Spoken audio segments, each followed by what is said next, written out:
Bonjour, comment ça va bien? Le football est quand même un beau spectacle, hein? Oui, enfin, quand c'est bien joué. Pas ben batte-boule qui... Enfin bref. Mais oui, le foot, c'est un jeu de stratégie, de tactique et de technique, comme dirait un sélectionneur national, un sport collectif, mais aussi un sport d'exploit personnel, avec des dribbles, des feintes, des passements de jambes, des retournées acrobatiques, des petits ponts et des grands ponts. Mais le foot, c'est aussi un sport de contact. Des hommes qui se percutent à pleine vitesse, des blessures, des coups de pied, des tacles dangereux et même des morsures. Mais le Wall Street Journal de New York a aussi mis le doigt sur une facette de plus en plus utilisée par les joueurs, surtout professionnels, la simulation. Sur les 32 premiers matchs de la Coupe du Monde, 302 joueurs se sont retrouvés au sol pour blessure. Et de ces 302 supposés blessés, 9 seulement étaient vraiment blessés. 9! Les autres ont joué la comédie. Ils ont simulé.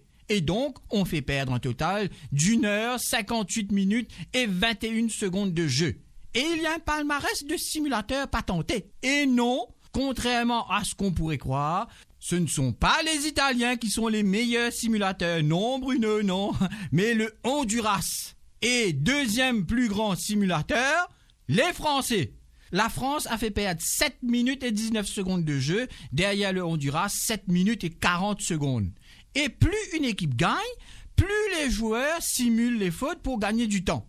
103 simulations de fautes pour les équipes gagnantes contre 40 pour celles qui perdent. Le Brésil est quand même vainqueur du nombre de fautes réclamées à tort avec 17 simulations et Neymar, le champion toute catégorie avec un Oscar pour sa simulation de douleur atroce pour se remettre debout en moins de 15 secondes. Mais ne croyez pas qu'il faut toujours se plaindre pour gagner. La Hollande n'a réclamé que 4 fautes à tort et fait perdre un peu plus d'1 minute. Mais quand les Hollandais le font, ça paye. Le pénalty contre le Mexique, la palme d'or au Festival de Cannes, hein?